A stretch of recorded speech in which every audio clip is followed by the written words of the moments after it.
She stood beside the champagne fountain at my anniversary party, her emerald cocktail dress catching the crystal chandelier light as she laughed at something my husband had whispered in her ear, that practiced smile spreading across her face like she owned every room she entered. What Delilah Hartwell didn't know was that in exactly 47 minutes, her own husband would walk through the doors of the Rosehaven Country Club ballroom carrying the anniversary gift I'd specifically asked him to bring, and that perfectly rehearsed expression of casual confidence would crumble into something I'd been orchestrating for the past 3 months. Before we dive back in, let us know in the comments where you're watching from. And if this story resonates with you, don't forget to subscribe, because tomorrow's story is something truly special I can't wait to share. Sometimes life has the most twisted sense of timing, doesn't it? Here I was, celebrating 15 years of marriage to the man I thought I knew better than anyone, surrounded by 200 of Thornfield Heights' most influential residents, and the woman who'd been systematically destroying my marriage was standing 10 feet away from me, sipping my champagne and complimenting the floral arrangements I'd spent weeks perfecting. The audacity was breathtaking, really. If you like the story of our channel, please like the channel, and if you are interested in these stories, join our channel membership. Thank you. My name is Evangeline Cross, and I'm about to tell you the most satisfying story of my 42 years on this earth. This isn't just about catching a cheating husband or exposing a manipulative homewrecker, though there's plenty of both. This is about the night I orchestrated the most perfectly timed revelation of betrayal that our exclusive Connecticut community has ever witnessed, and how one carefully planned anniversary celebration became the moment when 2 marriages exploded in spectacular fashion while 150 dinner guests watched in absolute, stunned silence. But let me start from the beginning, because this story isn't really about revenge, even though that's exactly what it became.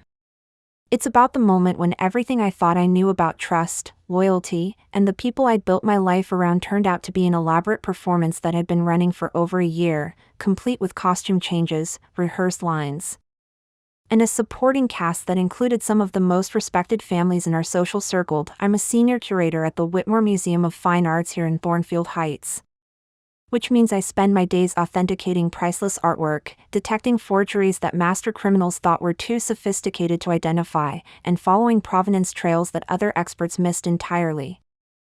I have what you might call a supernatural ability to spot when something beautiful on the surface is hiding something rotten underneath. It's what makes me exceptional at my job, and it's what eventually made me realize that the same analytical skills I used to expose art fraud could be turned on my own personal life with devastating effectiveness. Until 4 months ago, I believed I was living a fairy tale that most women only dream about. My husband, Theodore Cross, is the managing partner at Pemberton, Sterling & Associates, the most prestigious law firm in Connecticut, specializing in representing Fortune 500 companies and high-net-worth individuals. We'd been married for 15 years, together for 18, and from every external perspective, we were the golden couple of Thornfield Heights' elite social scene. I was the sophisticated art expert who could authenticate a Monet during lunch, and then host charity galas that raised millions for children's hospitals. Theodore was the brilliant legal strategist whose courtroom victories made front-page news and whose charm could convince opposing counsel to settle cases they should have won. Our estate at 1247 Willowbrook Lane was a stunning Georgian mansion with 12 rooms, formal gardens that had been featured in Architectural Digest, and a wine cellar that housed collections worth more than most people's houses. We had everything that money, education, and social connections could provide. Theodore and I traveled to art auctions in Paris and legal conferences in London. We spend our weekends sailing on Long Island Sound or attending gallery openings in Manhattan. We were the couple that other couples studied, trying to figure out what made us work so seamlessly together after all these years. Tonight was supposed to be the crown jewel of our social calendar, our 15th wedding anniversary celebration at the Rosehaven Country Club, where we'd invited 200 of Connecticut's most influential residents to help us commemorate what everyone believed was one of the state's most successful marriages. I'd spent 6 months planning every detail: the 7-course dinner menu, the string quartet, the champagne selection, the floral arrangements that cost more than most people's monthly salaries. What I didn't know, what I couldn't have imagined, despite my professional expertise in detecting dissection, was that Theodore had been systematically constructing a parallel life that made the most sophisticated art forgeries look like amateur sketches. And Delilah Hartwell, the woman who was currently accepting compliments on her dress from my closest friends, was the co-conspirator in the most elaborate betrayal I'd ever encountered. Looking back now, I realized the irony was almost poetic. My entire career was built on my ability to look at a painting and immediately identify when something was wrong, when brushstrokes didn't match the supposed artist's technique, when the aging patterns were artificially created, when the signature was a clever reproduction but not the original. I could spend weeks analyzing a single piece of art and find the one tiny detail that proved it was a fake worth nothing instead of a masterpiece worth millions, but somehow, I'd been living with the most elaborate forgery of all, a marriage that looked perfect from every angle but was actually a carefully constructed lie designed to hide a betrayal so systematic and thorough that it would have impressed the master art forgers I'd spent my career exposing. Tonight, as Delilah Hartwell continued to play her role as the charming family friend at my anniversary party, she had no idea that she was about to become the centerpiece in the most public art authentication of my career. Except this time, I wasn't exposing a fake painting, I was about to reveal a fake marriage, a fake friendship, and two people who thought they were master artists of deception, the woman who specialized in making sure that people who created sophisticated forgeries learned exactly how wrong they were about to give Delilah and Theodore a masterclass in why some games are infinitely more dangerous than the players realize. But first, you need to understand exactly how I discovered that my perfect life was the most expensive forgery I'd ever encountered. It took a lot of care and time to prepare and narrate this for you, so if you're enjoying it, a quick subscribe really helps and means the world to us. Alright, let's get back to it. Let me be completely honest with you, this is the most devastating story of betrayal and perfectly orchestrated justice that I've witnessed in my 42 years of life, and I've seen some truly spectacular deceptions in my line of work. What you're about to hear isn't just another tale of a cheating spouse getting caught. This is the story of how one anniversary party, 200 distinguished guests, and months of meticulous planning became the night that the most respected legal mind in Connecticut learned that his wife was someone who specialized in exposing elaborate lies with surgical precision. I need you to understand the scope of what happened that evening because the aftermath was so complete, so professionally and socially devastating, that it's still being discussed in whispers at country club luncheons and charity board meetings across New England. Two marriages didn't just end that night, they were systematically dismantled piece by piece in front of an audience that included federal judges, Fortune 500 CEOs, and Connecticut's political elite, the woman who thought she could manipulate the narrative of her affair with my husband had no idea she was confronting someone whose entire career was built on the principle that no forgery, no matter how sophisticated, could withstand expert analysis when subjected to the right examination techniques. Delilah Hartwell was about to learn that some people's professional expertise makes them absolutely lethal when applied to personal situations, but this story isn't really about revenge, even though that's exactly what it became. It's about the moment when everything I thought I knew about the man I'd shared my bed with for 15 years, the woman I'd considered one of my closest friends for over a decade, and the social circle I'd helped build in Thornfield Heights turned out to be an elaborate authentication process, and I was the only one who hadn't realized I was examining forgeries. You see, I'm Dr. Evangeline Cross, Senior Curator of European Masters at the Whitmore Museum of Fine Arts, and I hold a PhD in art history with a specialization in authentication and provenance research from Yale University. What that means in practical terms is that I'm the person insurance companies call when a $50 million Picasso turns out to be a brilliant fake. I'm the expert that auction houses fly to London when they need someone to verify whether a newly discovered Renoir is authentic or an elaborate fraud that's been aging in someone's basement for 30 years. My reputation in the art world is built on an almost supernatural ability to detect deception in places where other experts see only beauty and authenticity. I can examine a painting that's fooled museum directors and art dealers across 3 continents and find the single brushstroke that proves it's a reproduction. I've testified in federal court cases where my analysis has sent art forgers to prison for decades and recovered hundreds of millions in stolen or fraudulent artwork. The FBI has me on speed dial for cases involving sophisticated art crime. European. Museums consult with me when they suspect their collections might include forgeries that have been hanging on their walls for generations. Private collectors pay me enormous fees to authenticate pieces before they invest their family fortunes in what they hope are legitimate masterpieces. At the Whitmore Museum, I oversee the authentication of every single piece that enters our collection. I've personally verified the authenticity of works by Monet, Van Gogh, Degas, and Manet that are now worth more than most people will see in multiple lifetimes. My methodical approach to investigation, my attention to details that others miss, and my refusal to accept surface beauty as proof of authenticity have made me legendary in art authentication circles. But here's what makes this story so devastatingly ironic and so perfectly suited to the kind of justice that would unfold at my anniversary party. While I was perfecting my ability to detect deception in priceless artwork, I was completely blind to the emotional forgery that was being constructed in my own home by the two people I trusted most in the world. The same analytical skills that made me exceptional at exposing fraudulent art seemed to shut down entirely when it came to my marriage and my friendships. Maybe it was because I loved Theodore so completely that I couldn't imagine him capable of the kind of systematic deception that would have made the art forgers I'd caught look like amateurs. Maybe it was because I'd known Delilah since we were roommates at Vassar College, and our friendship had seemed as authentic and enduring as any masterpiece in my museum. Or maybe it was because Theodore and Delilah understood my professional skills well enough to construct their deception specifically to avoid triggering the analytical instincts that had made me so successful in my career.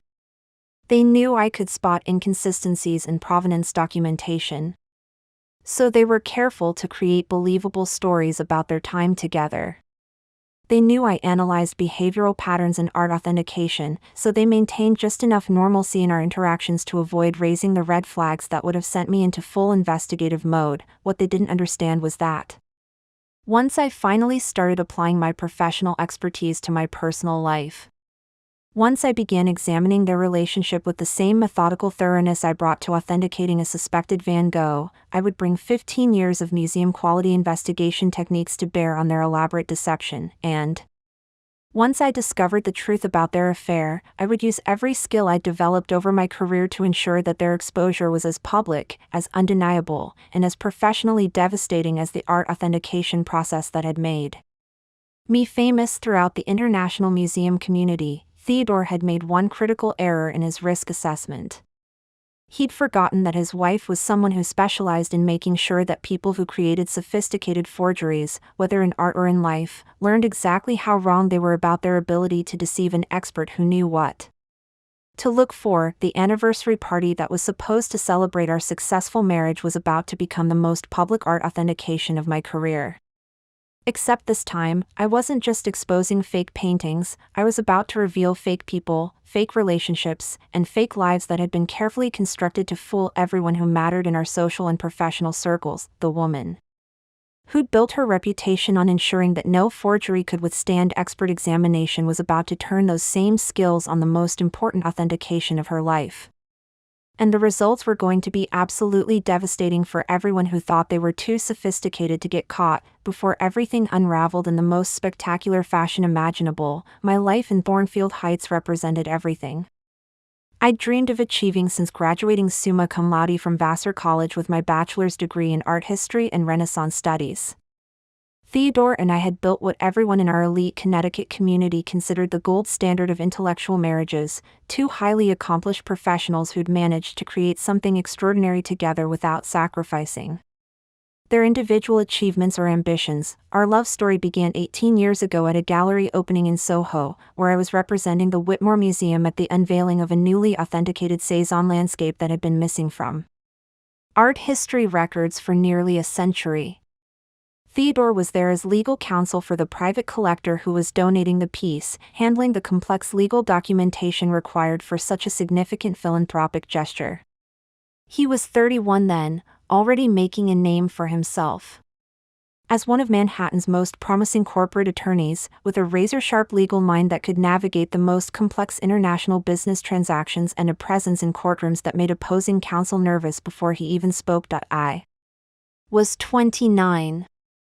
3 years into what would become my legendary career at the Whitmore Museum, building a reputation as the art authentication specialist who could solve provenance mysteries that had stumped scholars for decades. Museums across Europe were already consulting with me on pieces in their collections that had questionable documentation, and private collectors were beginning to seek my expertise before making multi-million-dollar acquisitions. We met during the champagne reception when Theodore approached me not with typical gallery small talk, but with genuinely sophisticated questions about the authentication process for the Saison. He'd been researching the legal implications of art provenance for his client and wanted to understand how experts could be so certain about attributions when dealing with works that had been missing for generations. Most people were intimidated by the technical complexity of art authentication or assumed it was too esoteric to be interesting. Theodore was fascinated. He asked intelligent questions about pigment analysis, canvas dating, and X-ray examination techniques. He understood the detective work involved in tracing ownership history through wars, estate sales, and private transactions across multiple countries. By the end of that evening, we'd moved our conversation to a quiet wine bar in Tribeca where Theodore was sketching legal flowcharts on cocktail napkins while I explained how authentication decisions could mean the difference between a priceless masterpiece and an expensive forgery. Our courtship was unconventional but perfect for two people who lived intellectually demanding professional lives. Theodore would call me between court appearances to hear about the latest authentication project I was working on. I'd drive down to Manhattan on weekends to watch him argue cases when he had particularly challenging litigation.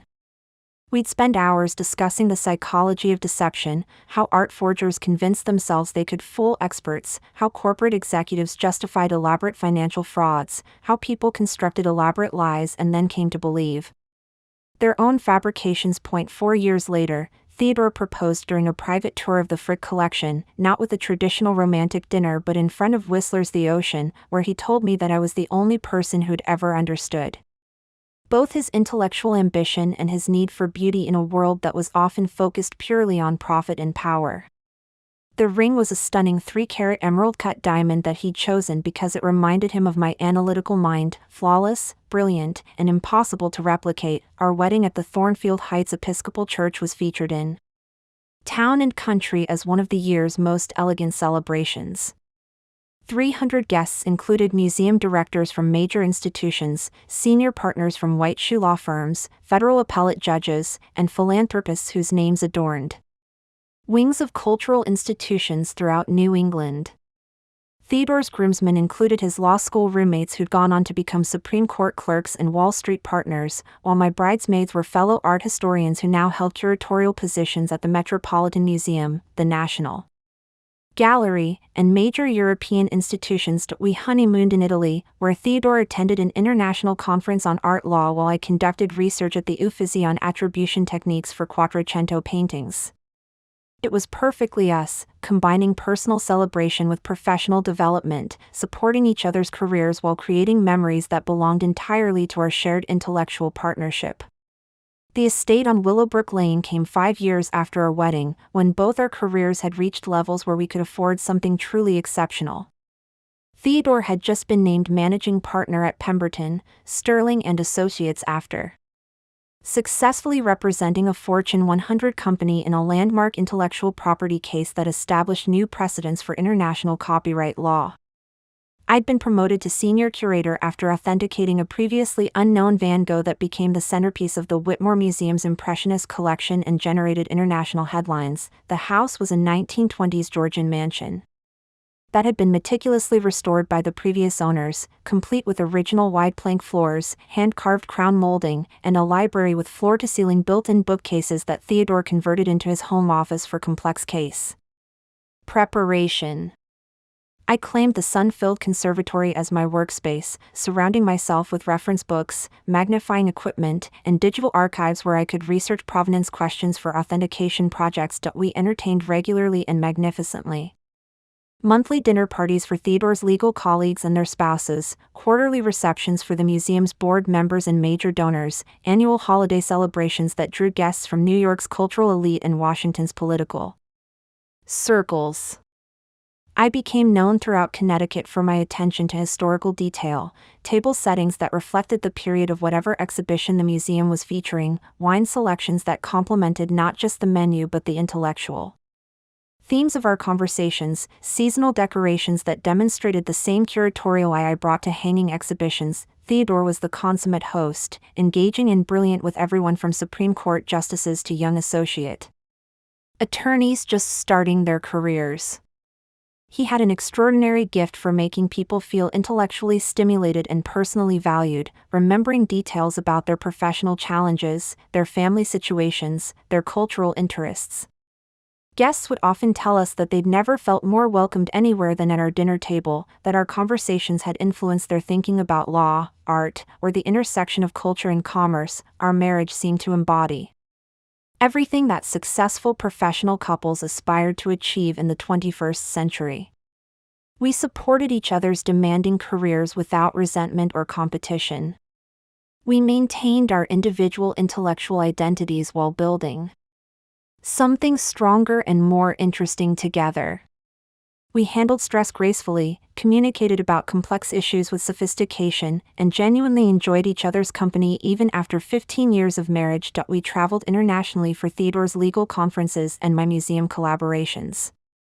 We invested thoughtfully in art, real estate, and retirement planning. We maintained friendships with other accomplished couples who shared our values and interests. We contributed generously to cultural institutions, mentored younger professionals in our respective fields, and served on boards that advanced causes we cared about deeply. From every external measure, Dr. Evangeline Cross and Theodore Cross were living the American dream at its most refined and intellectually satisfying level. We had achieved financial security through our professional expertise, social recognition through our cultural contributions, and personal fulfillment through a marriage that others held up as proof that two ambitious people could build something beautiful together. What I didn't know, what I couldn't have imagined despite my professional expertise in detecting elaborate deceptions, was that Theodore had been systematically constructing a parallel life that made the most sophisticated art forgeries in my museum's collection look like amateur sketches drawn by children. And Delilah Hartwell, the woman who would soon be raising a champagne glass to toast our marriage anniversary, was the master forger helping him create the most elaborate fake in either of our professional careers, the illusion that our marriage was as authentic as any masterpiece in the Whitmore Museum's permanent collection. Looking back now, I realize the irony was almost poetic in its cruelty. My entire professional reputation was built on an almost supernatural ability to detect deception in places where other experts saw only beauty and authenticity. I could examine a painting that had fooled museum directors, art dealers, and collectors across 3 continents and find the single detail that proved it was an elaborate fake. Yet somehow, I was living with the most sophisticated forgery of all, a marriage that looked perfect from every angle but was actually a carefully constructed deception designed to hide betrayal so systematic it would have impressed the master art forgers I'd spent my career exposing. At the Whitmore Museum, I was legendary for my forensic approach to art authentication. My colleagues would joke that I had some kind of sixth sense for detecting forgeries, that I could spot a fake Monet from across a gallery before I'd even examined it properly. The truth was more methodical than mystical. I'd developed a systematic approach to authentication that involved analyzing dozens of variables that other experts either overlooked or didn't consider significant enough to investigate thoroughly. When examining a suspected Van Gogh, for instance, I wouldn't just look at brushwork and color palette, though those were certainly important factors. I'd analyze the canvas preparation, the layer structure revealed through X-ray examination, the aging patterns of the paint, the chemical composition of pigments, the historical documentation of ownership, the stylistic evolution within the artist's known body of work, and even microscopic details like fingerprint impressions left in the paint during the original creation process. My methodical approach to investigation was what set me apart from other authentication specialists in the international art community. I never relied on intuition or emotional responses to artwork, no matter how beautiful or compelling a piece might appear. I'd learned early in my career that emotional attachment clouded professional judgment, so I trained myself to approach Every authentication with clinical detachment, building my analysis layer by layer, document by document. Creating comprehensive evidence files until the truth became undeniable. This systematic approach had made me the go-to expert for the most challenging authentication cases in the art world. When the National Gallery suspected that one of their Cezanne landscapes might be a previously unknown forgery, they called me. When a private collector discovered that a Picasso Blue Period painting they'd purchased for $37 million showed inconsistencies in provenance documentation, they flew me to Geneva to conduct a complete forensic analysis. When the FBI needed expert testimony in a case involving international art fraud, they retained my services specifically because they knew my methodical approach could withstand aggressive cross-examination in federal court. I'd successfully exposed pharmaceutical heiresses who'd been selling forged impressionist paintings to fund their lifestyles. I'd traced stolen artwork through 12 different countries, unraveling ownership chains that criminals thought they'd obscured permanently. I testified as an expert witness in federal cases where my analysis had sent art forgers to prison for decades and recovered hundreds of millions in fraudulent sales.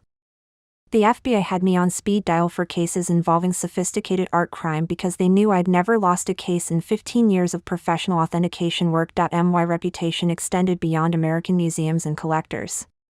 European institutions regularly consulted with me on pieces in their collections that had been hanging on gallery walls for generations but showed subtle inconsistencies that raised questions about their authenticity.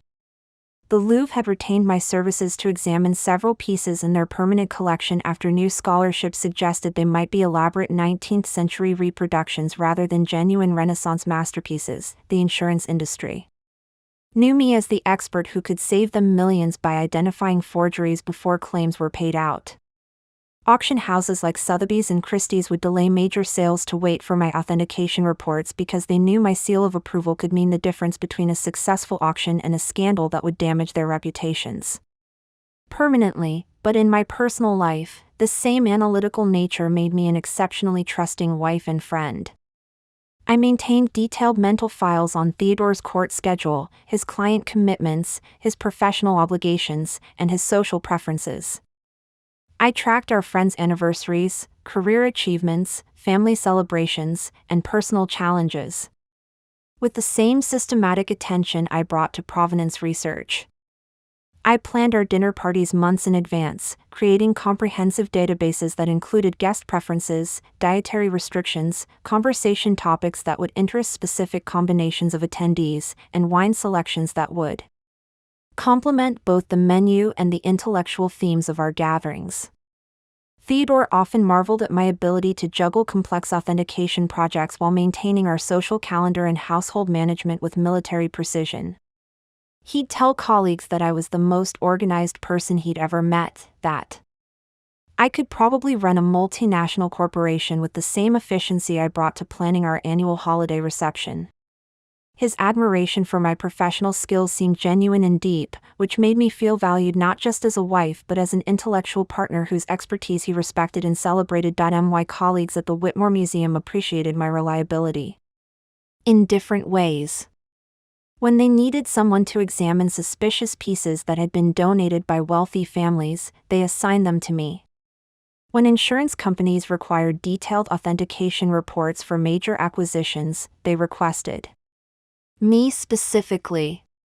When federal prosecutors needed expert testimony that could withstand hostile cross-examination, they retained my services because they knew I'd never made an authentication error that had been successfully challenged in court. I'd built my reputation on being the person who never missed crucial details, who could detect deception even when it had been crafted by genuine experts with unlimited resources and sophisticated techniques.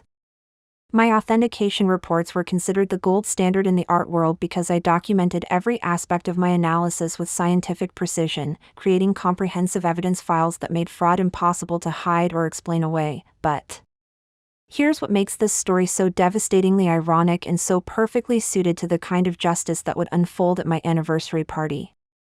While I was perfecting my ability to detect deception in priceless artwork, I was completely blind to the emotional forgery being constructed in my own home by the two people I trusted most completely in the world, the same analytical skills that Made me exceptional at exposing fraudulent art seemed to shut down entirely when it came to my marriage and friendships.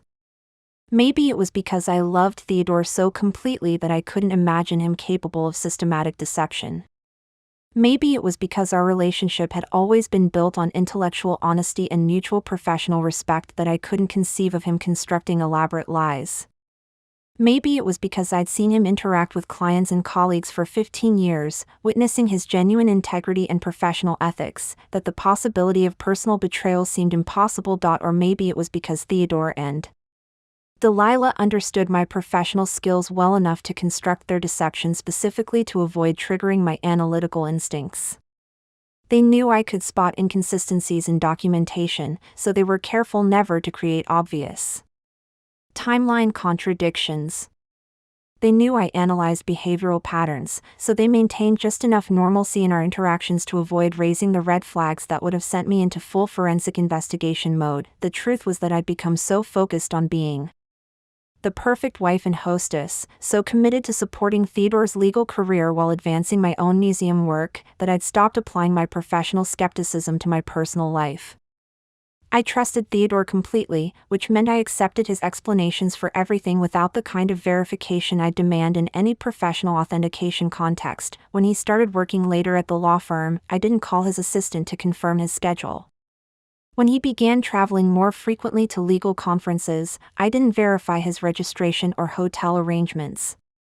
When he claimed emergency client meetings were keeping him out past midnight, I didn't question why his suits never seemed particularly wrinkled or why he never seemed as exhausted as someone who'd been working 18-hour days should appear. I'd created elaborate blind spots in my own analytical abilities because I'd convinced myself that applying professional authentication techniques to my marriage would be a betrayal of trust.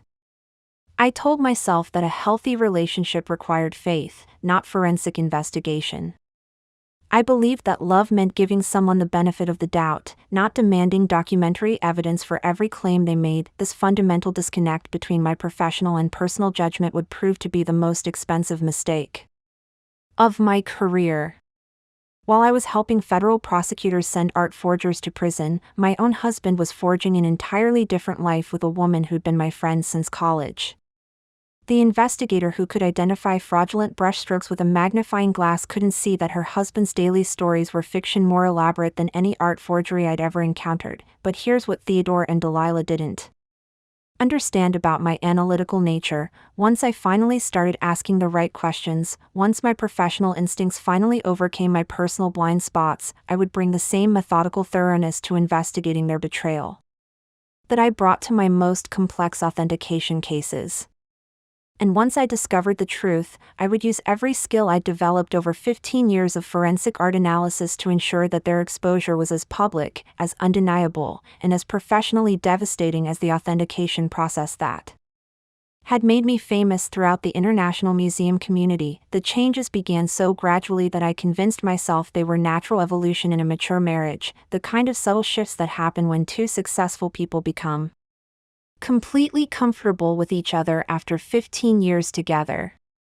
It seemed reasonable that Theodore's legal practice would become more demanding, that high-profile clients would require more of his time, that we'd settle into more independent rhythms as our individual careers reached new levels of professional recognition. What I didn't recognize at the time was that I was witnessing the careful implementation of a deception strategy sophisticated enough to impress the art forgers I'd spent my career pursuing. Every modification to Theodore's routine, every new habit, every altered behavior was a carefully calculated component of a betrayal that would have made the master criminals I'd exposed look like amateurs attempting their first forgery. It started with Theodore's work schedule becoming increasingly unpredictable in ways that seemed professionally reasonable but created patterns that, in retrospect, were obviously designed to provide cover for an entirely different kind of activity. For the first 12 years of our marriage, his days at Pemberton, Sterling and Associates had followed relatively consistent rhythms. Mondays were typically reserved for case preparation and client consultations. Tuesdays and Wednesdays were his heaviest courtroom days when he'd argue motions or conduct depositions. Thursdays involved strategic planning sessions with junior associates, and Fridays were generally lighter, focused on research and administrative tasks that allowed him to leave the office by 6 o'clock for our weekend plans, but starting about 10 months ago, Theodore began mentioning emergency client situations with increasing frequency. Urgent legal briefs that required him to stay at the office until 10 or 11 at night. Last-minute depositions that somehow needed his personal attention on Saturday mornings. Crisis management meetings that demanded his presence at unusual hours when other senior partners would typically handle routine coverage. I should have questioned why a corporate attorney who specialized in intellectual property law was suddenly dealing with so many time-sensitive emergencies. Most of Theodore's clients were Fortune 500 companies with legal departments sophisticated enough to plan their litigation strategies months in advance. Emergency situations were rare in his practice area unless there were major regulatory changes or hostile takeover attempts, and those kinds of crises typically involve teams of lawyers working around the clock. Not solo late-night sessions that required only Theodore's expertise, but I'd grown so accustomed to trusting his professional judgment that I accepted his explanations without the kind of systematic analysis I'd apply to any questionable authentication documentation. When he described complex legal challenges that required his immediate attention, I responded with supportive understanding rather than professional skepticism. The travel schedule changes were even more obvious in hindsight, though at the time they seemed like logical career advancement for someone at Theodore's level of professional achievement. He'd always attended legal conferences and continuing education seminars. It was essential for maintaining his bar certifications and staying current with developments in intellectual property law. But suddenly there were conferences I'd never heard of in cities that seemed unlikely venues for major legal gatherings, weekend symposiums in Burlington focused on emerging digital copyright challenges. 3-day workshops in Providence exploring international patent coordination strategies. Educational retreats in the Berkshires that required him to leave Friday afternoon and return late Sunday evening, always with detailed stories about boring lectures and subpar hotel accommodations that made the professional obligation sound more like a sacrifice than an opportunity. When I suggested joining him for a few of these trips, turning them into romantic getaways like we'd done regularly throughout our marriage, Theodore always had reasonable explanations for why that wouldn't work. The conferences were too intensive, requiring complete focus on complex legal theories. The venues were in remote locations without decent accommodations for spouses. The schedules were too demanding to allow for any personal time together, and he wouldn't want me to be bored sitting alone in some dreary hotel while he attended mandatory sessions on regulatory minutiae. I found myself eating dinner alone 3 or 4 nights a week, something that had never happened in our marriage previously. Theodore would text around 7 o'clock, apologizing for another unexpected delay, suggesting I go ahead and eat without him.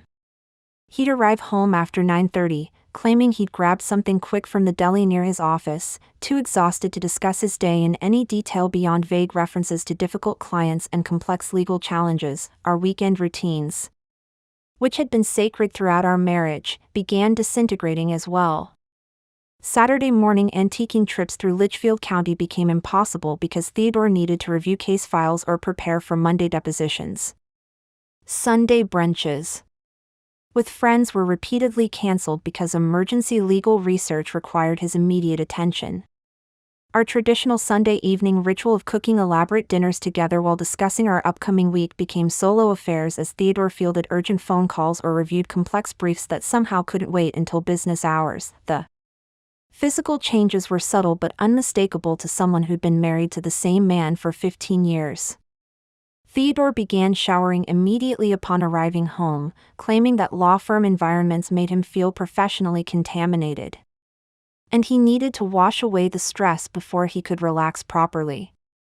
This was entirely new behavior. For years, he typically changed into casual clothes and unwound with a glass of wine before eventually showering later in the evening. His grooming habits shifted in ways that seemed individually insignificant, but created a pattern when viewed collectively. He started using a different cologne, something more expensive and sophisticated than the subtle fragrance he'd worn since our engagement. His haircuts became more frequent, moving from every 6 weeks to every 4 weeks, often scheduled during weekday lunch breaks rather than weekend convenience appointments. Theodore began paying more attention to his wardrobe in ways that seemed professional but felt somehow different from his usual careful attention to courtroom appearance. He purchased several new suits, claiming his existing ones looked dated when meeting with particularly prestigious clients or arguing before appellate judges. He bought expensive ties, upgraded his briefcase to handcrafted Italian leather, and started wearing a different watch, a Rolex Submariner that he said projected more authority during high-stakes negotiations. The technology changes should have triggered my professional suspicions immediately, given how carefully I monitored digital documentation in my authentication work. Theodore became protective of his phone in ways that violated our usual patterns of casual digital sharing. For years, we'd used each other's phones interchangeably, checking messages when the other was driving, answering calls when someone was in the shower, sharing photos and calendar updates without thinking twice about privacy boundaries. Suddenly, Theodore's phone was always face down during dinner. He'd take it with him to the bathroom, something he'd never done previously. When it buzzed during our conversations, he'd glance at it with an expression I couldn't quite interpret, not annoyance at being interrupted, but something closer to anticipation mixed with carefully controlled anxiety. His computer habits changed dramatically as well. Theodore had always been casual about leaving his laptop open around the house, often asking me to check his email or calendar when he was busy with other tasks.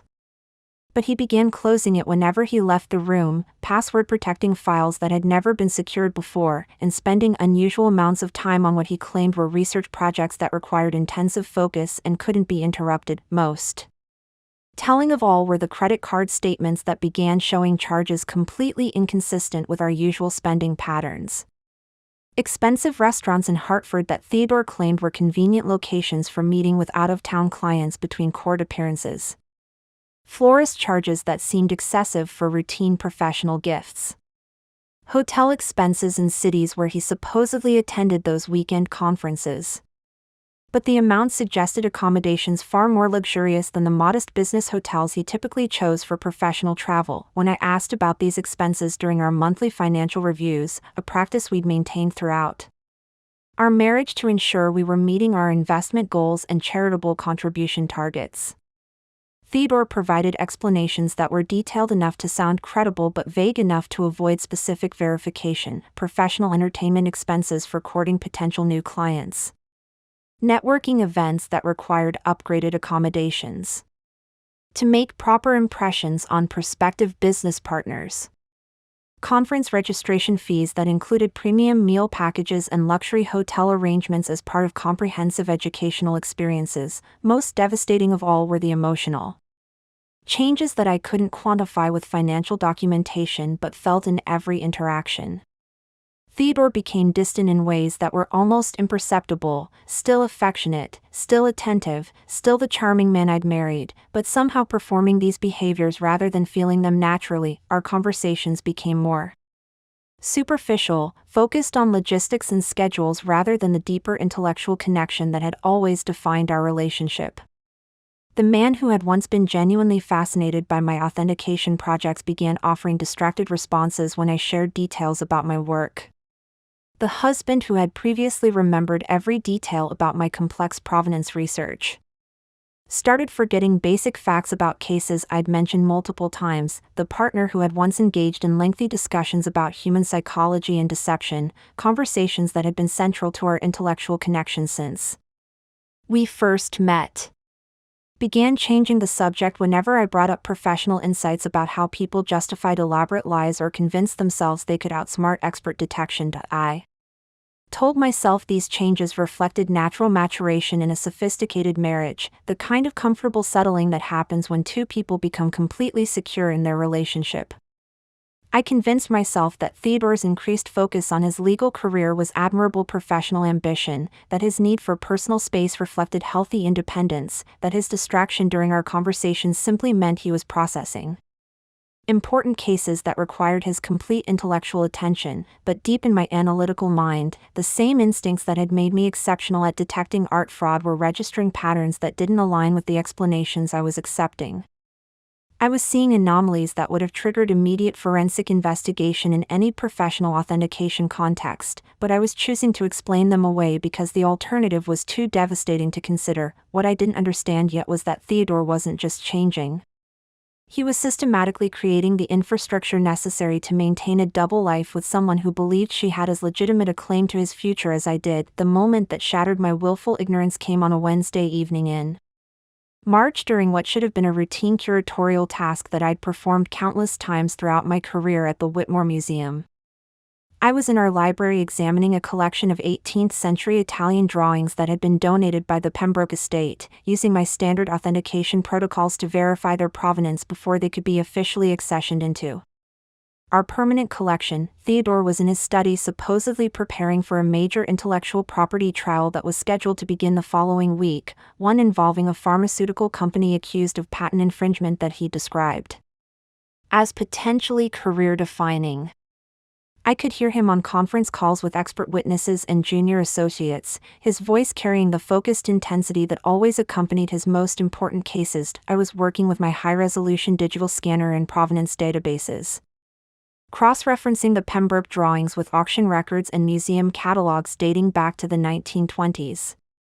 When I discovered something that made every rational explanation I'd been constructing for Theodore's recent behavior collapse like a house of cards built on quicksand, hidden between two Canaletto sketches that were clearly authentic based on their paper composition and ink analysis, I found a modern piece of stationery that had nothing to do with 18th-century Italian art. It was expensive writing paper with a subtle watermark from Crane & Company, the kind of luxury correspondence materials that cost more per sheet than most people spend on entire boxes of cards. But it wasn't the paper quality that made my hands start trembling as I stared at what should have been a simple misfiled document. It was a handwritten note in distinctly feminine script, flowing and elegant in a way that spoke of expensive private school education and careful attention to presentation. The handwriting was immediately familiar. I'd seen it on countless holiday cards, birthday invitations, and thank you notes over the past decade.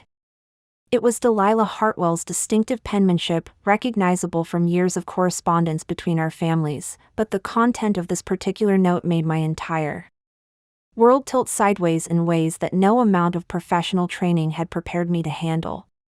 My dearest Theodore, last weekend at Whitehaven Manor was absolutely magical. I keep replaying every moment we shared together. The way you looked at me during dinner, the conversations by the fireplace that lasted until dawn, the morning we spent walking through the gardens planning our future. I can't wait until we don't have to hide anymore and can finally build the life we've been dreaming about. Every day that passes brings us closer to being together openly. All my love. Always and forever, Delilah. I read those words 3 times before my analytical mind could process their implications. This wasn't a casual flirtation or a momentary lapse in judgment. This was evidence of an ongoing relationship complete with romantic getaways, future planning, and the kind of emotional intimacy that should have belonged exclusively to our marriage. Someone I'd considered one of my closest friends since our college days was apparently so confident in her place in Theodore's life that she was already envisioning a future where they didn't need to hide their relationship from me. My forensic training kicked in automatically, the same methodical approach I'd used to analyze thousands of authentication challenges over the past 15 years.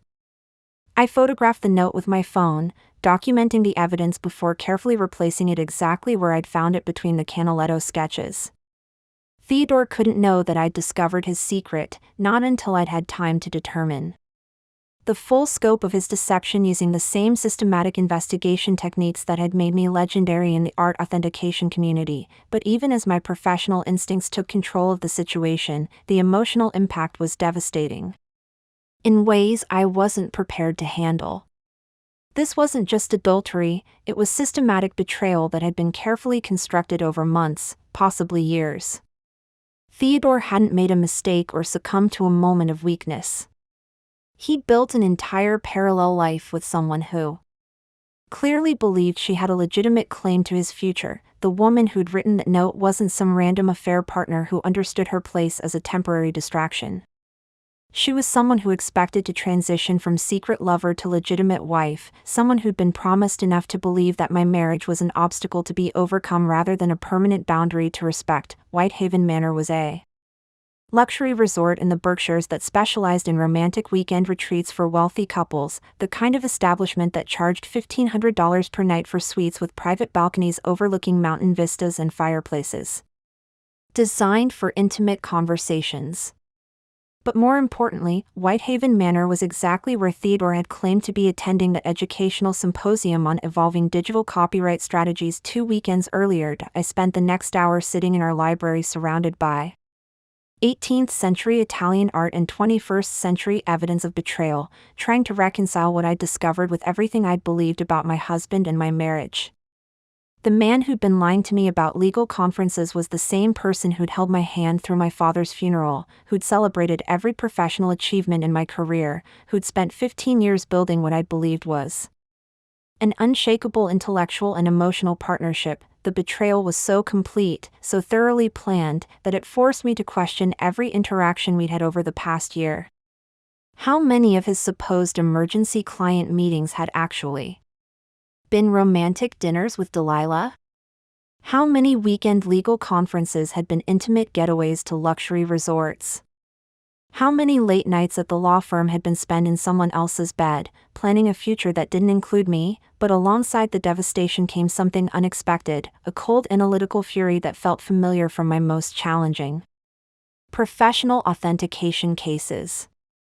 The same part of my mind that had helped me expose elaborate art forgeries was already beginning to formulate questions that needed answers.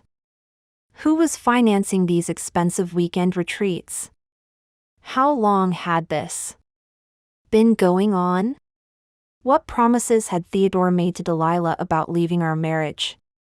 What lies had he told about our relationship to justify his betrayal? As I carefully returned the Pembroke drawings to their archival storage and restored our library to its previous state, I made a decision that would change the trajectory of everything that followed. I wasn't going to confront Theodore immediately, and I wasn't going to collapse into the kind of emotional breakdown that might give him the opportunity to control the narrative or minimize his deception. Instead, I was going to investigate this betrayal with the same systematic thoroughness I brought to my most complex provenance research. I was going to uncover every detail of Theodore's relationship with Delilah, document every lie he told, and gather enough evidence to ensure that when the truth finally emerged, there would be no possibility of denial, manipulation, or half-hearted explanations. The woman who'd built her career on exposing people who thought they were too sophisticated to get caught was about to turn those same skills on the most important authentication of her life. Theodore had made a critical error in underestimating my professional capabilities. He'd forgotten that his wife specialized in methodically destroying people who believed their deceptions were too elaborate to unravel. The investigation was about to begin, and this time the stakes weren't just professional reputation or museum collections. This time I was fighting for the truth about my own life, and I intended to win with the same devastating completeness that had made me legendary in the international art authentication community. Delilah Hartwell had no idea that her carefully written love note had just triggered the most thorough investigation of deception that either she or Theodore would ever experience. The game had changed completely, and they didn't even know they were now playing against someone who'd never lost a case in 15 years of professional fraud detection, the woman who could examine a suspected Van Gogh for months and find the single brushstroke that proved it was a forgery was about to turn that same analytical precision on her own marriage. And the results were going to be absolutely devastating for two people who thought they understood exactly how sophisticated their deception really was. The authentication process that would expose their elaborate fraud had officially begun, and I intended to document every lie with the same methodical precision that had made insurance companies and federal prosecutors trust my expertise implicitly.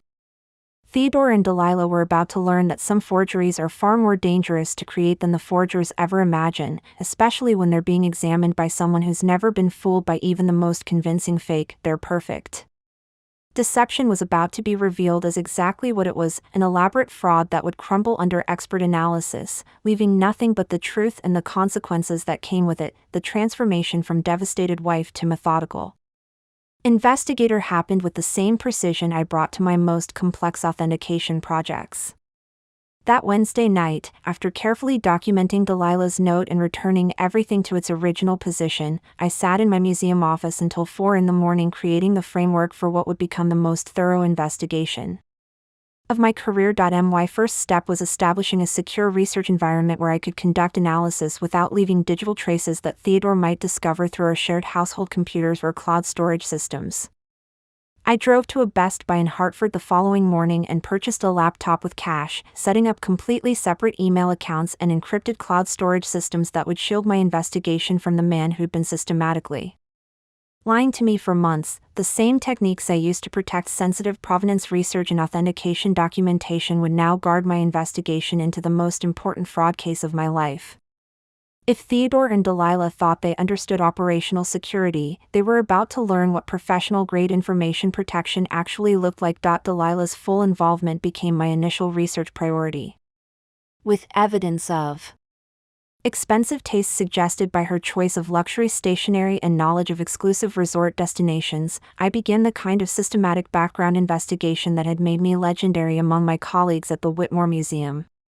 If she was conducting an affair with Theodore, she likely moved in our same professional and social circles, which meant I could trace her activities through the interconnected networks of Thornfield Heights' affluent community. I started with Rosehaven Manor's digital presence, researching their guest services and event calendar to understand what kind of clientele they attracted and how couples typically used their facilities. The resort specialized in romantic weekend retreats for wealthy professionals, offering packages that included couples spa treatments, private dining experiences, and what their website euphemistically called relationship renewal programs designed for married couples seeking to rediscover their connection. Their social media presence provided my first real breakthrough. Rosehaven Manor's Instagram account regularly featured guest photos tagged with permission, showing happy couples enjoying various amenities throughout their property.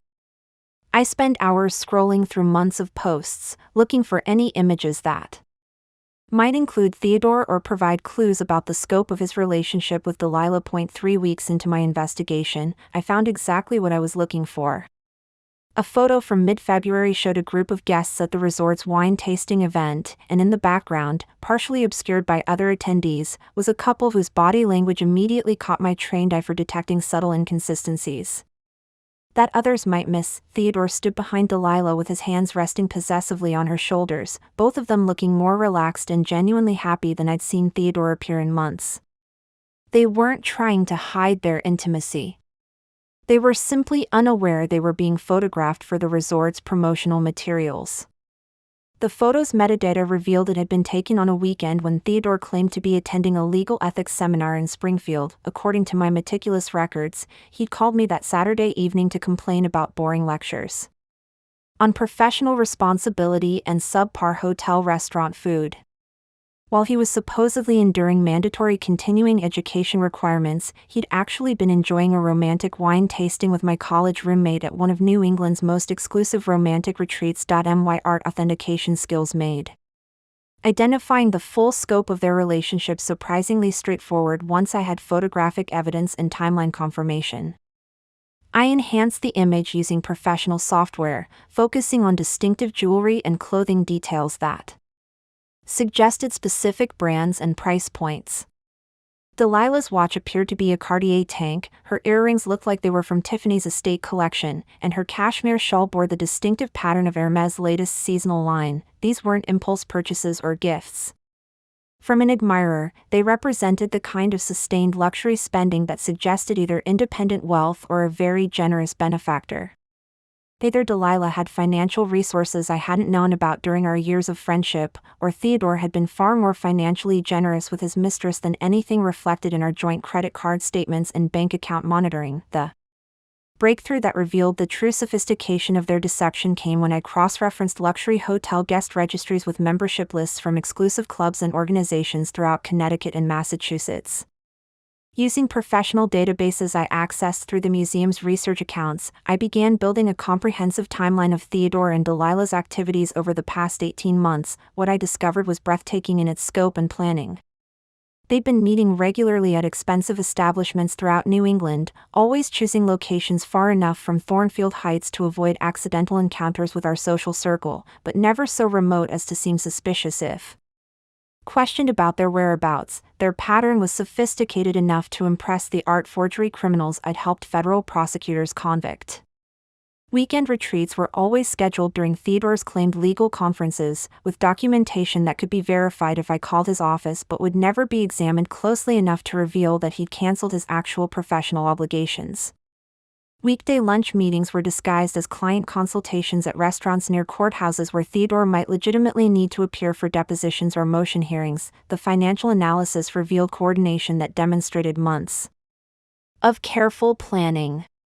Theodore had been funding their relationship through a systematic approach that avoided creating obvious trails in our joint accounts.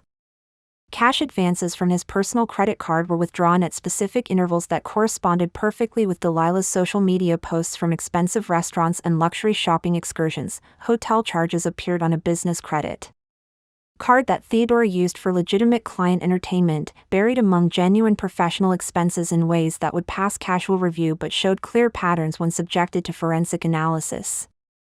Restaurant bills were always split between cash payments and credit charges, creating the appearance of solo professional meals when the amounts actually suggested dining for two at establishments known for romantic atmosphere rather than business meetings. Most damaging of all was the evidence I uncovered about their long-term planning. Delilah had been quietly modifying her social and professional commitments in ways that suggested preparation for a major life change. She'd reduced her involvement in several charitable organizations where she'd been a board member for years, citing evolving personal priorities and new family obligations that required her immediate attention. Her real estate activity showed a pattern that became obvious once I knew what to look for.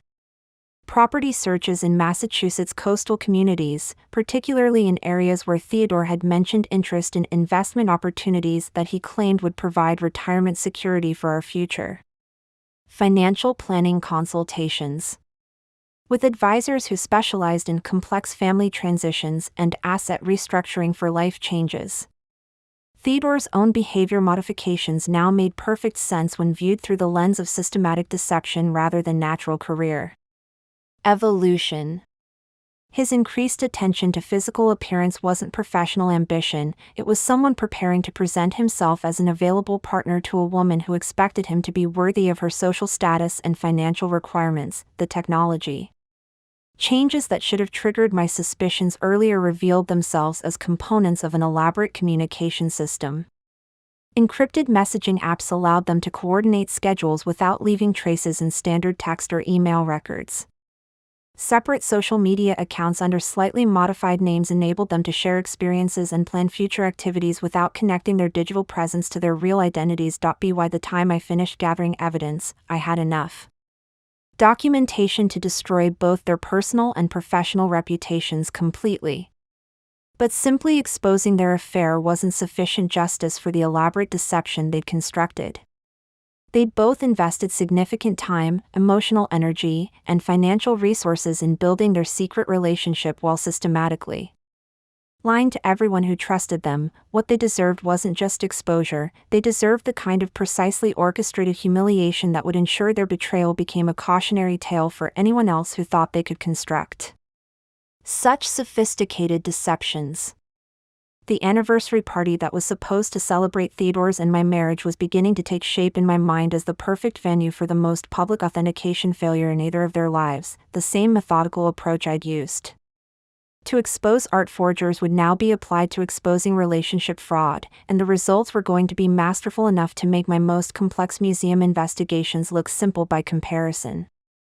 Theodore and Delilah had created an elaborate forgery of fidelity and friendship, but they'd made one critical error in their risk assessment. They'd forgotten that they were deceiving someone who specialized in ensuring that people who believed their deceptions were too sophisticated to unravel learned exactly how wrong they were about their ability to fool an expert who knew what to look for. The plan that crystallized in my mind over the following weeks was more intricate than any art authentication I'd ever conducted, requiring the same methodical attention to detail but with the added complexity of human psychology and social dynamics carefully orchestrated across multiple moving parts.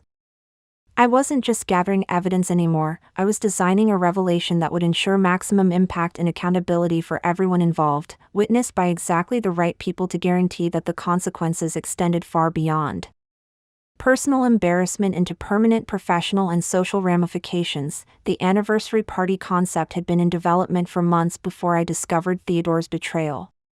Originally planned as a celebration of our 15-year marriage that would showcase our relationship as the gold standard of intellectual partnership in Connecticut's cultural elite.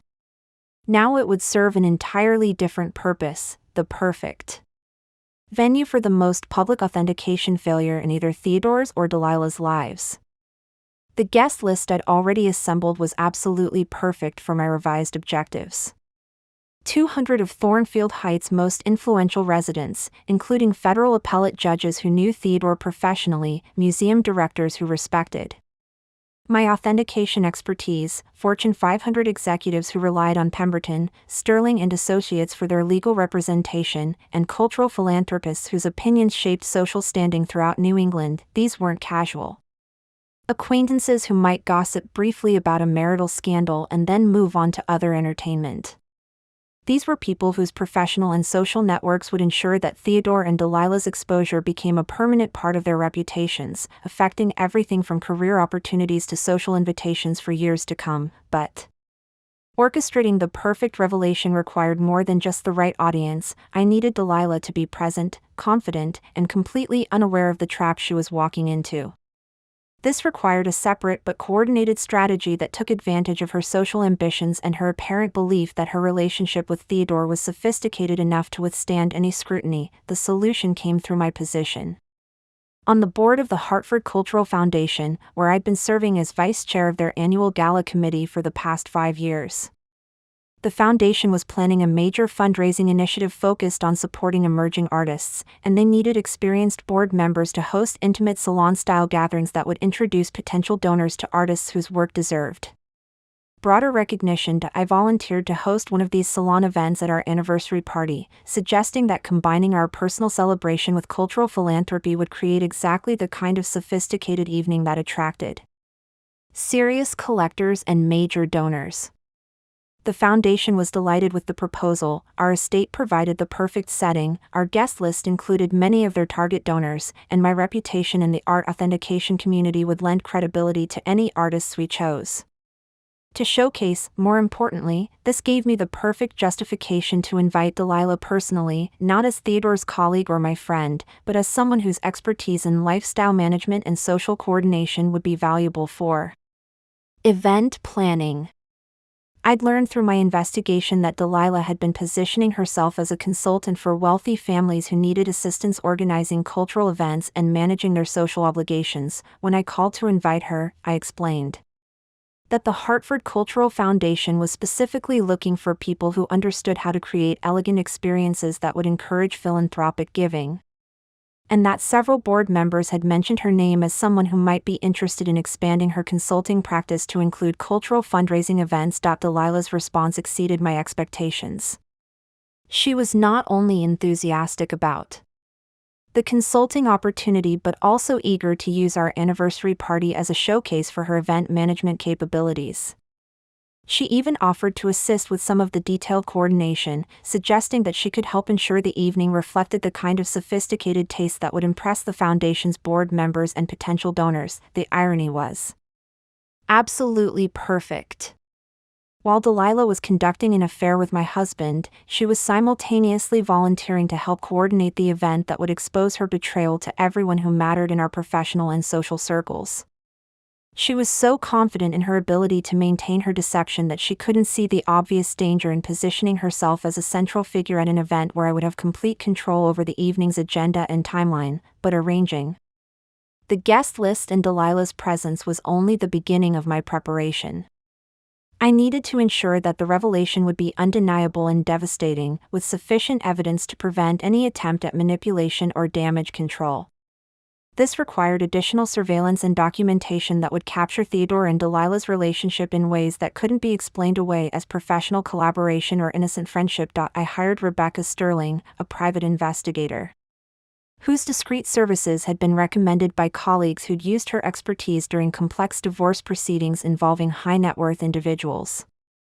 Rebecca's background in corporate intelligence and her understanding of Connecticut's wealthy communities made her perfect for gathering the kind of evidence that would hold up under the scrutiny I expected to follow the anniversary party revelation. Rebecca's investigation revealed that Theodore and Delilah had become careless in their confidence, meeting regularly at expensive restaurants throughout the greater Hartford area and even taking weekend trips to luxury destinations without bothering to maintain their previous operational security. Their behavior suggested they believed their deception was so sophisticated that they no longer needed to worry about detection. The surveillance documentation Rebecca provided was comprehensive enough to destroy any attempt at denial or minimization. Professional-grade photographs showing Theodore and Delilah in obviously intimate situations at restaurants, hotels, and cultural events throughout Connecticut and Massachusetts. Financial records demonstrating coordinated spending patterns that proved their relationship extended far beyond casual friendship. Communication intercepts revealing conversations about their shared future and their growing impatience with maintaining secrecy. Most valuable of all was Rebecca's discovery that Theodore and Delilah had scheduled a romantic weekend getaway to Martha's Vineyard for the weekend immediately following our anniversary party.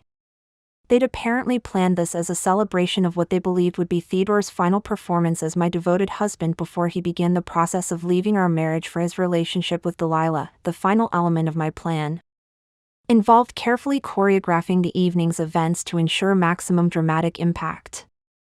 I needed to present the evidence at precisely the right moment, with all parties present and no opportunity for escape or deflection. The timing would be crucial. Too early and Theodore or Delilah might find ways to minimize the damage or control the narrative. Too late and other guests might leave before witnessing the complete revelation. I decided to structure the evening around the Cultural Foundation presentation, using the salon format to create a natural moment when everyone's attention would be focused on a single speaker with something important to share. After the dinner courses were served and our guests were relaxed with excellent wine and stimulating conversation, I would introduce the evening's cultural component as a special authentication demonstration. As someone whose expertise in detecting art fraud was well known among our guests, I could naturally transition into discussing the importance of careful analysis when determining authenticity versus sophisticated deception. The audience would expect an intellectual presentation about art history and museum practices, but they would receive something far more personal and devastating. The revelation itself would follow the same systematic approach I used for presenting authentication findings to insurance companies and federal prosecutors. I would begin with general principles about detecting deception, move through specific evidence that proved the scope of the fraud, and conclude with undeniable documentation that made defense or denial impossible. By the time I finished presenting my findings, everyone in the room would understand exactly what kind of people they'd been socializing with, and the consequences would begin cascading through Connecticut's professional and social networks immediately. Cell phones would capture the revelation for social media documentation, ensuring that the exposure extended far beyond the people present at our anniversary party. As the weekend of the anniversary party approached, I felt the same combination of nervous energy and analytical focus that preceded my most important professional presentations. Every detail had been planned and verified, every contingency anticipated and prepared for. The evidence was overwhelming, the witnesses were positioned perfectly, and the setting would ensure that the consequences extended far beyond immediate emotional devastation into permanent professional and social accountability. Theodore and Delilah had constructed their relationship with careful attention to secrecy and security, but they'd underestimated the investigative capabilities of someone who specialized in exposing sophisticated deceptions. Their elaborate affair was about to be dissected with the same precision I brought to authenticating suspected masterpieces, in front of an audience that would ensure their betrayal became a permanent part of their professional and social legacy. The anniversary party that would destroy 2 relationships and multiple reputations was now less than 72 hours away, and I was ready to deliver justice with the same methodical thoroughness that had made me legendary in the art authentication community. The evening of our 15th anniversary party arrived with the crystal clarity of late spring in Connecticut, the kind of night where every detail seemed sharp and defined against the backdrop of our perfectly manicured gardens at Willowbrook Lane. I stood in front of my bedroom mirror adjusting the midnight blue silk gown I'd chosen specifically for this occasion, elegant enough for the formal celebration but with clean lines that suggested precision and authority rather than vulnerability. My reflection showed a woman who looked composed and graceful, betraying nothing of the calculated determination that had been building for months. The woman who'd spent weeks documenting her husband's betrayal was about to execute the most important presentation of her career. And I intended to deliver it with the same devastating effectiveness that had made me legendary in the art authentication world. Theodore had left the house 3 hours earlier, claiming he needed to review some last-minute legal documents at his office before our guests arrived. In reality, I knew from Rebecca's surveillance reports that he was meeting Delilah at the Rosehaven Country Club's private dining room for what they believed would be their final secret rendezvous before transitioning to a more open relationship. They had no idea that their romantic afternoon was being documented by professional-grade surveillance equipment that would provide the final pieces of evidence for tonight's revelation. The Willowbrook estate buzzed with the sophisticated energy of Connecticut's cultural elite gathering for what they expected to be a routine anniversary celebration combined with an interesting salon presentation about art authentication. Distinguished guests filled our formal gardens and reception rooms, creating the perfect backdrop for the social catastrophe I was about to orchestrate. Federal Judge Patricia Hensworth chatted with Museum of Fine Arts Director Dr. Kenneth Blackstone near the champagne fountain. Fortune 500 executives mingled with prominent attorneys and their spouses, discussing everything from recent Supreme Court decisions to upcoming cultural exhibitions. The Hartford Cultural Foundation board members circulated among potential donors, building anticipation for the evening's special presentation about detecting deception in valuable artwork. I positioned myself near the entrance to our main reception hall where I could observe all the key players as they made their entrances. The guest placement I'd orchestrated through months of careful planning would ensure that when the truth emerged, everyone who needed to witness it would have an unobstructed view of the destruction. Dr.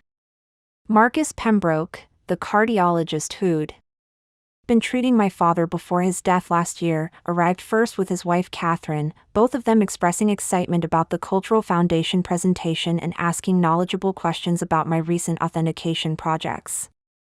Their genuine warmth and professional respect made me acutely aware of how many authentic relationships were about to be shattered by the exposure of two elaborately fake ones. Theodore arrived precisely at 7:30, looking distinguished in his perfectly tailored dinner jacket, his silver hair catching the light from our crystal chandeliers as he moved through the crowd with practiced charm. But I could see the barely controlled anxiety beneath his confident exterior as he scanned the room, trying to assess whether there was anything unexpected about the evening's setup that might compromise his carefully constructed deception. When Theodore spotted some of his legal colleagues from neighboring firms, his face showed a flicker of concern that I recognized from years of watching him evaluate courtroom situations for potential complications. He approached me with forced casualness, commenting on the impressive turnout and asking about the evening's schedule with the kind of professional interest that masked genuine nervousness about what he couldn't control. But I responded with practiced warmth, explaining that the Hartford Cultural Foundation presentation would begin after dinner, during the champagne and dessert service when everyone would be relaxed and ready for intellectual engagement. Theodore's relief was visible. He clearly believed he could maintain his performance through dinner and then find an excuse to leave before any lengthy cultural discussions that might require sustained attention. Delilah's entrance 40 minutes later created the kind of subtle disruption that only people with trained observation skills would notice. She looked absolutely stunning in an emerald green cocktail dress that emphasized her auburn hair and confident bearing, but her composure faltered slightly when she realized how many influential people were present and how formal the occasion had become. I watched with professional appreciation as Delilah attempted to navigate the complex social dynamics of greeting me warmly as her longtime friend while maintaining appropriate distance from Theodore to avoid suggesting any inappropriate familiarity. Her solution was to position herself near the Hartford Cultural Foundation board members, where she could demonstrate her event coordination expertise while monitoring both Theodore and me from a strategically advantageous location, the dinner Conversation flowed smoothly through 7 carefully planned courses, with guests discussing everything from recent legal precedents to upcoming museum exhibitions.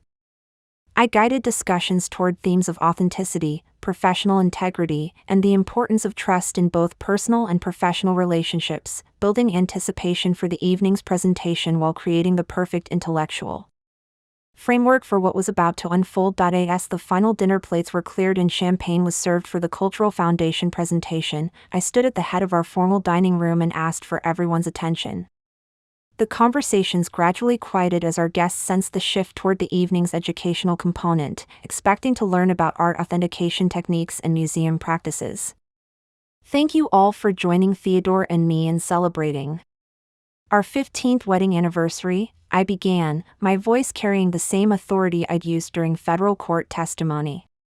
Tonight's presentation for the Hartford Cultural Foundation focuses on a topic that's central to my work at the Whitmore Museum: the importance of careful analysis when determining authenticity versus sophisticated deception. The audience was attentive but relaxed, wine and excellent conversation having created exactly the atmosphere I'd intended. Theodore looked confident, assuming he understood the direction of my presentation. Delilah appeared professionally interested, still believing she was observing a potential consulting opportunity. In my 15 years of authentication work, I continued, I've learned that the most dangerous deceptions are those created by people who understand exactly how expert analysis works and construct their fraud specifically to avoid detection. These aren't amateur attempts at forgery, they're sophisticated operations that require months of planning, careful attention to detail, and the kind of operational security that would impress professional criminals. I moved toward the projection screen that had been set up for my presentation, reaching into my evening bag for the manila envelope that contained months of investigative work. The weight of that envelope represented not just evidence of betrayal, but the complete destruction of 2 relationships and multiple professional reputations. Tonight, I want to share with you a case study in exactly this kind of sophisticated deception, I announced, opening the envelope with deliberate precision. A fraud so elaborate, so carefully constructed, and so personally devastating that it required every technique I've mastered over my career to expose completely. The silence that followed was absolute, broken only by the soft sounds of servers moving discreetly around our dining room. Every guest was now focused entirely on my words, sensing that they were about to witness something extraordinary that went far beyond routine art authentication. Theodore had gone completely rigid, finally, understanding that his carefully controlled evening was about to become his worst nightmare. Delilah's champagne glass was trembling in her hands as her composed facade began cracking under the pressure of impending exposure. The fraud I'm about to reveal, I continued, involved 2 people who believed they understood deception well. Enough to fool someone whose entire career is built on exposing elaborate lies. They were wrong. The first photograph I placed on the easel showed Theodore and Delilah entering Whitehaven Manor together 3 hours earlier, their body language unmistakably intimate as Theodore's hand rested possessively on Delilah's lower back. The image was crystal clear, taken with professional surveillance equipment that captured every detail of their comfortable familiarity: the way Delilah leaned into Theodore's touch, the satisfied expression on his face, the obvious ease of 2 people who'd done this many times before. The collective intake of breath from our guests was audible as they processed what they were seeing. Judge Hensworth's fork clattered against her dessert plate. Dr. Blackstone leaned forward in his chair, his professional training helping him analyze evidence even as his personal shock registered across his face. This photograph was taken this afternoon, I said, my voice steady and clinical, while my husband was supposedly reviewing legal documents at his office, and while my dear friend Delilah was helping coordinate tonight's celebration of our marriage. The revelation that would destroy 2 relationships and multiple careers had officially begun, and I intended to deliver it with the same methodical thoroughness that had made me legendary in forensic authentication. Justice was finally about to be served, and it would be devastating enough to ensure that Theodore and Delilah never forgot the consequences of underestimating someone who specialized in exposing sophisticated deceptions. 9 months have passed Since that devastating May evening at Willowbrook Lane, and I'm sitting in my new penthouse apartment overlooking Hartford's skyline, watching the autumn sunset paint the Connecticut River in shades of copper and gold. The view from here is magnificent, a sweeping panorama that stretches across 4 counties and reminds me daily that my life has expanded in ways I never could have imagined when I was trapped in the suffocating deception of my marriage to Theodore. This apartment represents everything my life with Theodore wasn't: honest, uncomplicated, and entirely authentic. Every piece of furniture, every art acquisition, every decision about how to arrange my space has been made by me, for me, without having to consider anyone else's hidden agendas or secret preferences. The freedom of that complete authenticity is still intoxicating after 15 years of unknowingly living within an elaborate forgery. The aftermath of the anniversary party revelation was swift and brutal, like watching a controlled demolition that destroyed multiple structures simultaneously. Within hours of my presentation, videos and photographs of the spectacular exposure had spread throughout Connecticut's legal and cultural communities via social media and professional networks. Distinguished guests who'd witnessed Theodore and Delilah's public humiliation became inadvertent broadcasters of their professional destruction, sharing documentation of the most talked-about social catastrophe in New England's recent memory. Theodore's legal career imploded with devastating speed and thoroughness. The partnership board at Pemberton, Sterling and Associates launched an immediate investigation into his professional conduct, focusing particularly on whether he'd violated ethical boundaries with clients during the extensive personal time he'd been dedicating to his relationship with Delilah. While they found no evidence of direct legal malpractice, the investigation revealed that Theodore had been falsifying timesheets, using firm resources to facilitate his personal relationship, and billing clients for hours he'd actually spent on romantic getaways with his mistress. His dismissal from the firm came within 3 weeks, accompanied by a carefully worded press release about maintaining the highest standards of professional integrity and personal conduct. The Connecticut Bar Association opened their own investigation, ultimately imposing sanctions that effectively ended Theodore's ability to practice law at major firms throughout New England. The man who'd spent 18 years building a reputation as one of the region's premier intellectual property attorneys found himself unemployable in his chosen specialty, reduced to handling minor contract disputes for small businesses that couldn't afford more prestigious representation. Delilah's social and professional destruction was even more complete and personally satisfying. The Hartford Cultural Foundation Board, horrified that they nearly entered into a consulting relationship with someone capable of such elaborate personal deception, immediately terminated all discussions about future collaboration. Word spread quickly through Connecticut's philanthropic community that Delilah Hartwell was someone whose judgment and character made her unsuitable for positions requiring trust and discretion, her aspirations of becoming a lifestyle consultant for wealthy families evaporated as potential clients learned about her role in systematically deceiving her oldest friend while conducting an affair with that friend's husband. The social circles where she'd hoped to build her consulting practice were exactly the same communities that had witnessed her public exposure, making professional rehabilitation impossible. More devastating still was the investigation triggered by several guests who'd recognized the sophisticated nature of Theodore and Delilah's deception and wondered what other aspects of their lives might involve similar fraud. A thorough examination of Delilah's financial activities revealed irregularities in her personal accounting that suggested she'd been inflating her lifestyle beyond her actual means, using credit and loans secured through misrepresentation to maintain the appearance of wealth necessary for her social ambitions. The divorce proceedings with Theodore were surprisingly straightforward, largely because his professional and financial destruction left him in no position to contest anything I requested. Connecticut's equitable distribution laws worked in my favor, but since Theodore's earning potential had been essentially eliminated, I retained most of our shared assets along with the Willowbrook estate, which I sold immediately for considerably more than its assessed value. The sale of that house felt like completing the authentication process on a piece that had been revealed as an elaborate fake. I didn't want to live surrounded by memories of a marriage that had been partially fabricated from the beginning, spaces where Theodore and I had entertained guests while he was systematically planning his departure for another woman. Instead, I used the proceeds to purchase this penthouse and establish the financial independence that ensures I'll never again be vulnerable to someone else's emotional fraud. My career at the Whitmore Museum flourished in ways that exceeded even my most optimistic expectations. The notoriety from the anniversary party revelation, rather than damaging my professional reputation, actually enhanced it in unexpected and valuable ways. The art authentication community recognized that someone who could apply forensic analysis techniques to personal betrayal with such devastating effectiveness was exactly the kind of expert they wanted handling their most sensitive fraud cases. Other women facing similar situations of marital deception began seeking my consultation services specifically, knowing that I understood both the technical aspects of financial investigation and the emotional complexities of discovering systematic betrayal.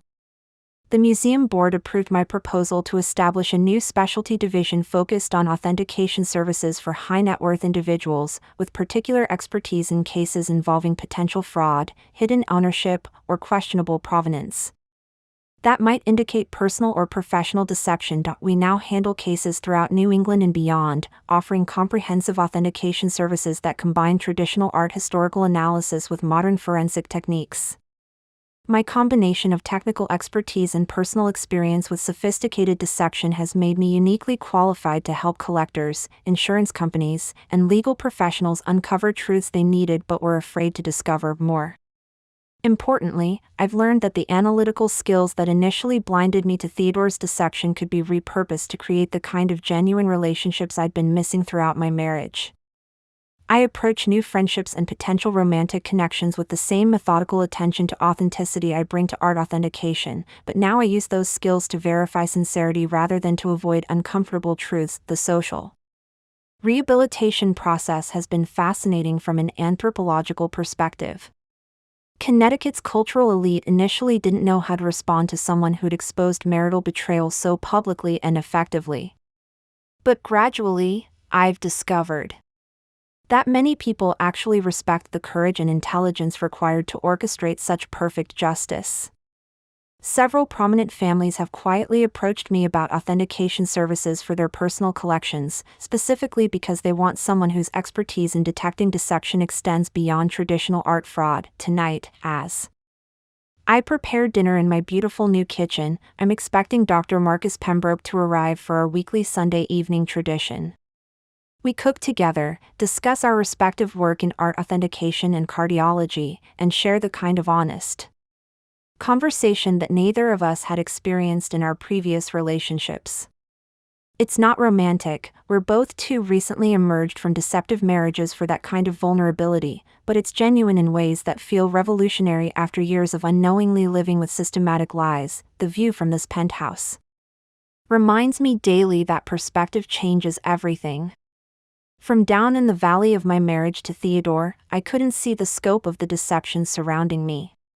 But from up here, with clarity and emotional distance, I can see for miles in every direction, and I never intend to be trapped in someone else's elaborate forgery again. Tomorrow I'm beginning work on a new case involving a prominent Boston collector whose wife suspects he's been using their art acquisitions to hide assets from potential divorce proceedings. It's exactly the kind of sophisticated financial deception disguised as cultural sophistication that makes my pulse quicken with professional excitement, and I intend to unravel it with the same methodical thoroughness that exposed Theodore and Delilah's affair.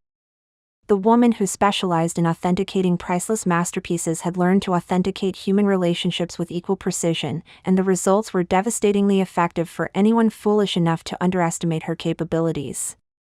Justice, I've discovered, tastes even better when it's served with perfect timing, professional-grade evidence, and witnessed by exactly the right people to ensure that consequences extend far beyond personal embarrassment into permanent professional and social accountability. Coming up next, you'll see 2 more stories we handpicked just for you. If this one struck a chord, you're going to love what's next. Tap to keep the journey going, and don't forget to subscribe because tomorrow I'm sharing another story about karma that I promise will leave you absolutely speechless. Coming up next, you'll see 2 more stories we handpicked just for you. If this one struck a chord, you're going to love what's next. Tap to keep the journey going.